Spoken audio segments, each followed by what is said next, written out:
name is Ebunoluwa. Today I am going to be reading Millie, Molly and Grandpa's Oak Tree. This is a special reading for my dear Grandpa, late Pa Moses Olaloye Adewoye. Please read along with me. Thank you. Millie, Molly and Grandpa's Oak Tree. We may look different, but we feel the same. Grandpa and Granny Pegg lived on the edge of town in a house that had been there forever. In their garden grew the biggest oak tree Millie and Molly had ever seen. My oak tree is 100 years old, said Grandpa. And by Granny Pegg's reckoning, will soon be 100 years old too. Grandpa and Granny Pegg belonged to everyone.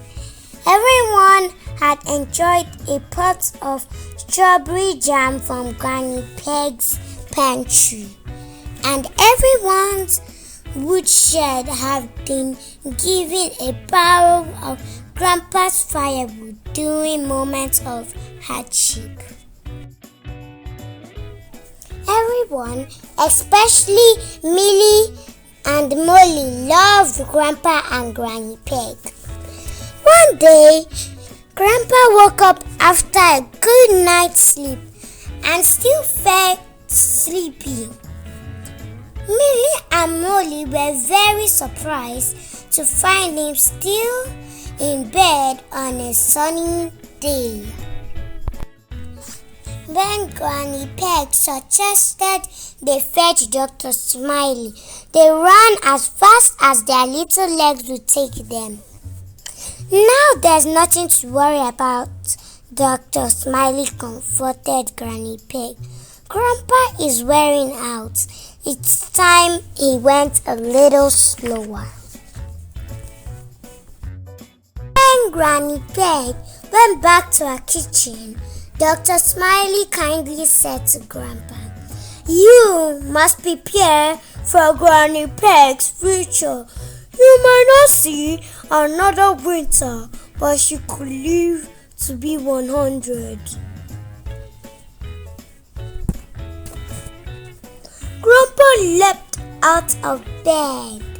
Millie and Molly and Granny Pegg knew better than to argue with Grandpa, and besides, they were relieved to see him back to his old self.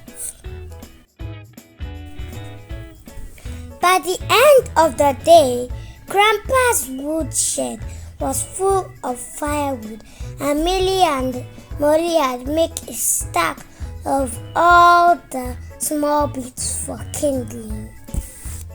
By the end of the next day, Grandpa had filled the pantry with jam from the strawberries in his garden, and Millie and Molly had labeled all the jam.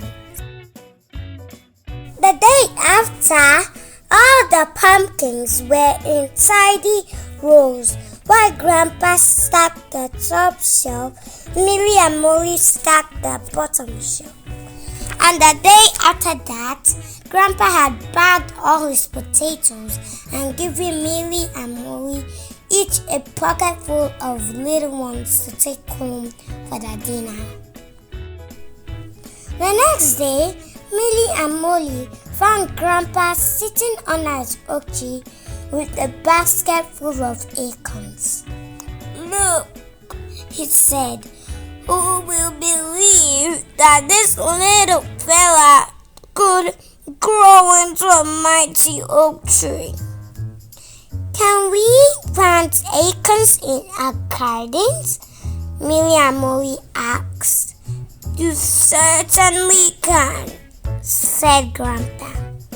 "Promise me you will water them and look after them, and one day you will have oak trees of your own to sit under."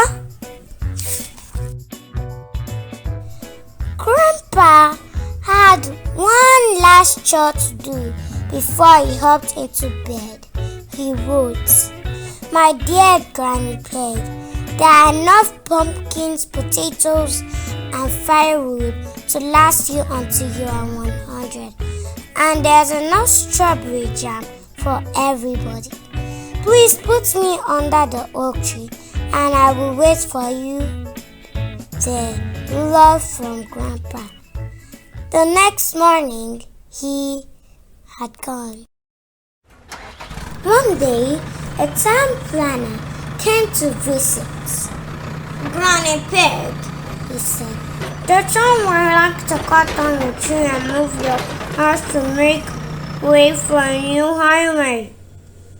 "I won't leave, Grandpa," said Granny Pegg.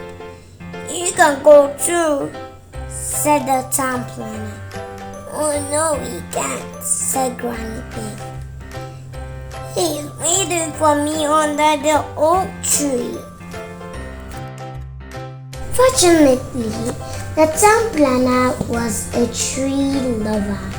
He agreed Grandpa and his oak tree should not be disturbed. Granny Pegg thanked the town planner for being so understanding and gave him a pot of strawberry jam. Grandpa's calculations were perfect. Granny Pegg enjoyed her 100th birthday, and before she hopped into bed, she put the last piece of firewood on her fire. The next morning, she too had gone. Granny Pegg had only just been reunited with Grandpa under the oak tree when the bulldozer moved in. If your highway kicks around a very old tree, it may well be Grandpa's oak tree. And if you find an acorn, plant it in your garden. Water it and take care of it, and one day you too will have an oak tree of your own to sit under.